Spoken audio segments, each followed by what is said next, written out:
Welcome to Out of the Break, a behind-the-scenes look at the most pressing issues in the world of college football as it relates to North Central Florida. Out of the Break is brought to you by Chris Doering Mortgage. Now here's the host of the Sports Fix, Adam Reardon and Chris Doering. Welcome to another edition of Out of the Break. I'm Chris Doering with my partner here, Adam Reardon. You can listen to us weekday mornings from 10 to noon on ESPN Radio here in Gainesville, AM 850 in Ocala at AM 900 or online at ESPNGo1.com. We appreciate you joining us. 10 weeks in the books for the Gators now, 9-1 over those 10 weeks.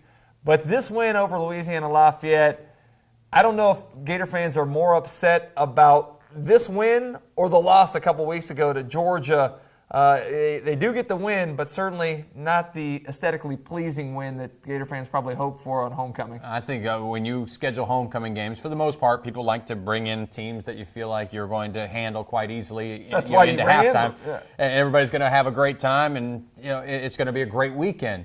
The festivities on Friday, everybody went and saw some comedy, saw some concerts, did some stuff. Parade. Expected the parade, expected a nice blowout victory. Florida didn't get that, but Florida is what they've been all season long, a team that's good enough to beat everybody on their schedule. Now, they didn't beat everybody on their schedule. You mentioned the loss to Georgia, but they were in that football game as well. Unfortunately, for Florida, they tend to play game. I mean, I can't think of a game, with the exception of South Carolina, which really shot itself in the foot in the early. That was a defensive effort there that allowed them to get that lead. Yeah, with South Carolina performing as poorly as they did in the first half, that's the only game I don't think Florida fans have had to sweat through this entire season. And that includes the one this past Saturday inside the Swamp. Well, I thought Will Muschamp said it best afterwards in his press conference. We certainly find a way to make things interesting, and Florida seems to do that every week, regardless of the talent level of the opposition. I think this is a team that still is very young in a lot of ways. And you think about the improvement from last year to this year, it's been very significant. But really, Florida has just barely been better than the team on the other sideline on that given Saturday. And that's all you have to be necessarily to have a good season. But I think that you look at some of the deficiencies right now. When I talked to the coaches, I had an opportunity to broadcast the game and got some time with the coaches on Friday. And when I talked to Brent Pease, I think he mentioned that there are a number of execution breakdowns just about every single play that have prevented them from being more successful. You look at the three big plays in that football game that Florida should have scored touchdowns on. Quentin Dunbar had a post over the top. He was grabbed a little bit, but probably should have been able to run through the ball and score perhaps an 80-yard touchdown there.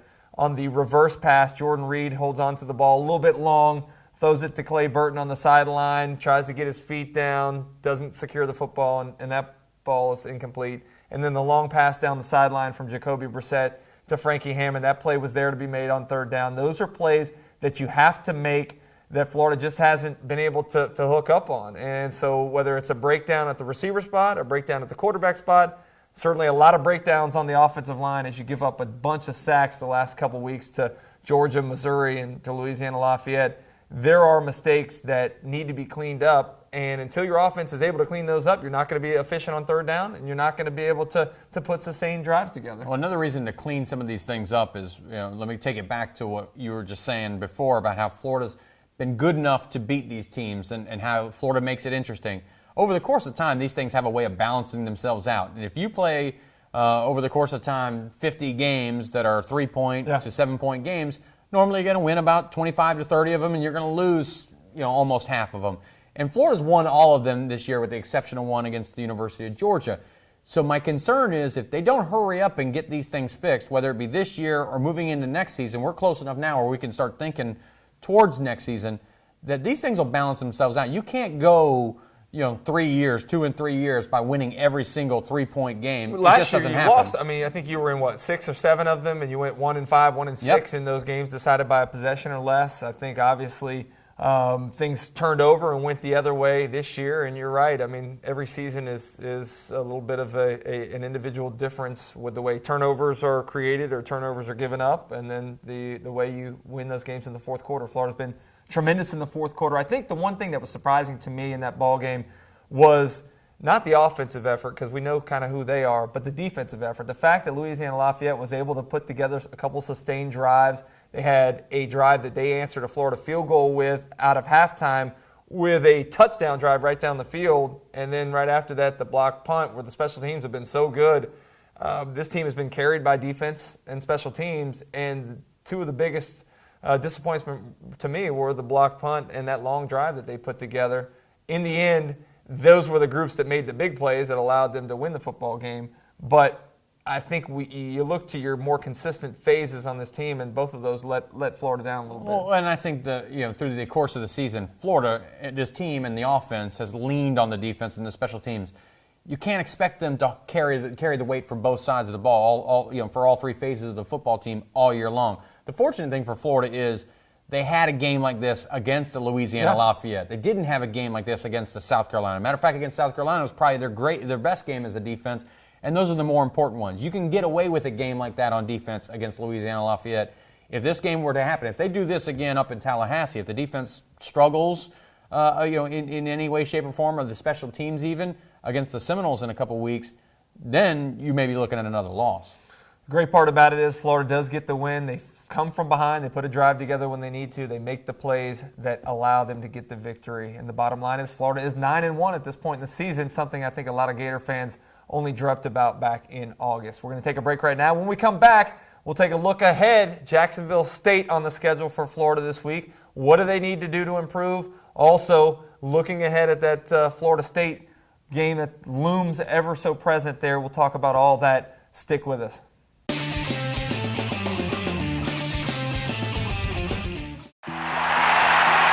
It was here in this end zone where I caught my SEC record-breaking touchdown. But all of those touchdowns would not have been possible if it weren't for great teammates working together for one goal.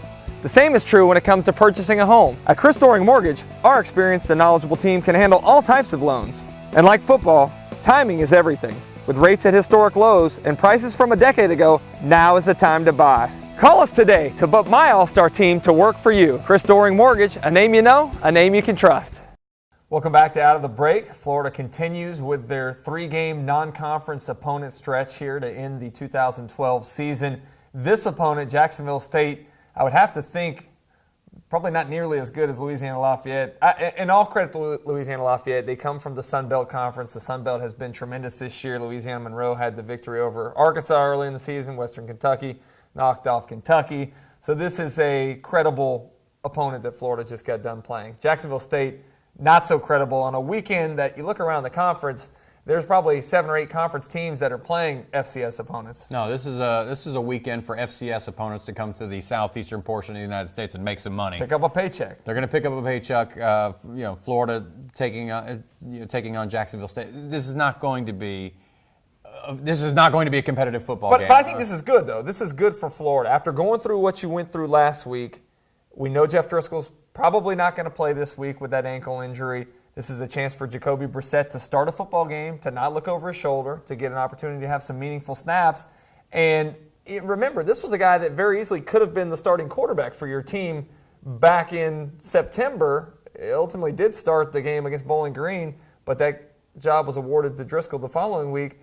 He could have very easily been your quarterback, and I wonder what the season looks like if he, in fact, won the job then. And we'll never know, but we will know this, what it's going to look like over the next 2 weeks, because I expect Brissett to look good against Jacksonville State. Then what happens against Florida State? You're going to go on the road. If Driscoll's feeling better, I don't know what the prognosis for his return is. I don't know when he's scheduled to return. But do we go into the Florida State week with a 2-quarterback system? It's worked out before here at Florida with 2 quarterbacks against Florida State, 1997. I think we all remember that. A little bit different time, a little bit different football team.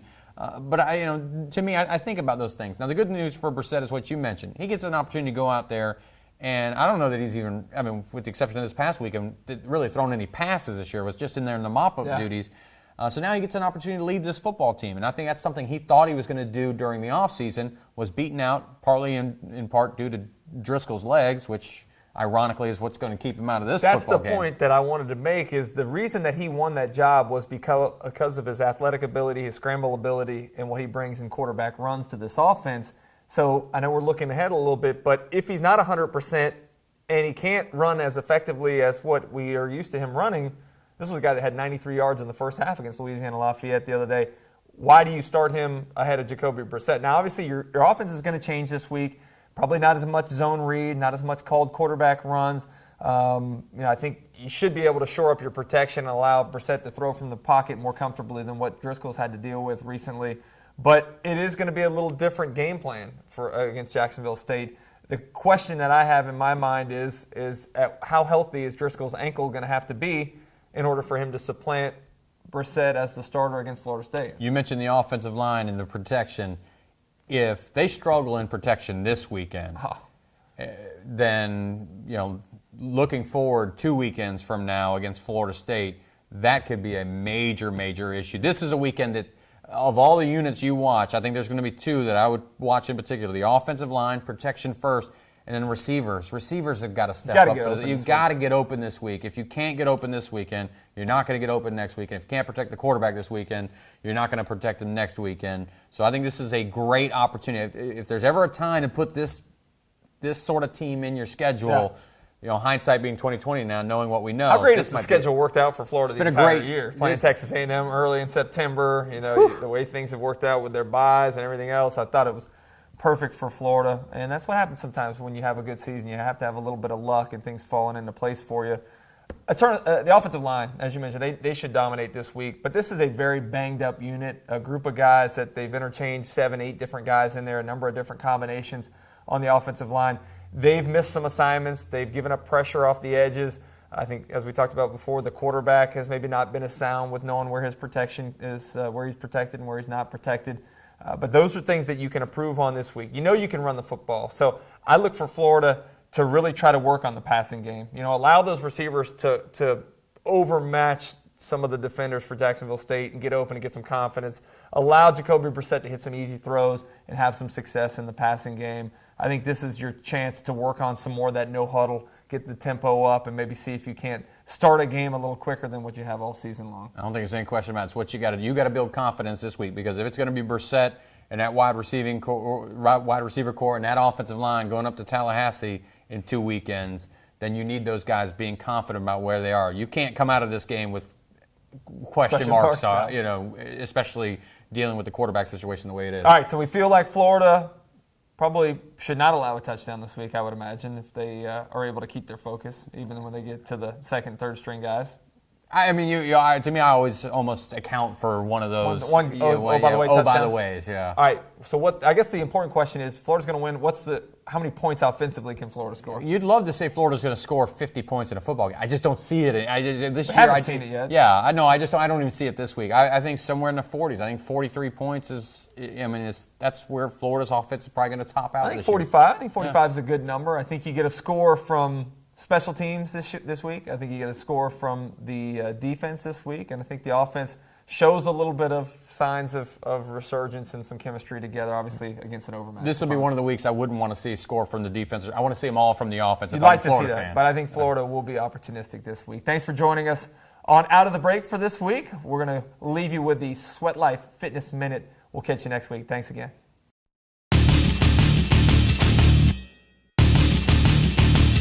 Hi, I'm Dan Griffin, owner of Sweat Life Fitness, and today we're going to go through a Sweat Life Fitness Minute. Hi, I'm back with former Gator and NFL wide receiver and current Sweat Life client, Chris Doering, and we're going to take you guys through a quick back superset. We're going to use the deadlift and then the TRX bodyweight row. So Chris, go ahead and get started on the deadlift. Get your feet about hip width apart. Good, go ahead and take your grip, one over, one under. Get that bar close to your shins. Flatten out your back and drive through the heels as you lift. Cool, go ahead and give me anywhere from 6 to 15 repetitions. Chris will do about 10 today. So he's got his weight in the heels, back's nice and neutral, shoulders back, and he's pulling his chest through his arms at the top of the movement. Give me 2 more. Good, full range of motion all the way down, drive it up, and drop it. Cool, from there, we'll make our way over here to the TRX, where we'll do a body weight inverted row. You can think of it as a modified pull-up even. The further you walk out, the more challenging it's going to be. The further you walk back and the more vertical you become, the easier it'll be. On these, we'll go anywhere from 10 to 20 repetitions. You can see the modifications Chris is doing here. Go ahead and give me 3 more, Chris. All right, he's getting all the way out there. These are the tough ones. And you can relax. So 2 exercises, a quick superset, deadlifts, and TRX rows. It'll blow up the back. This is Dan Griffin with the Sweat Life Fitness Minute.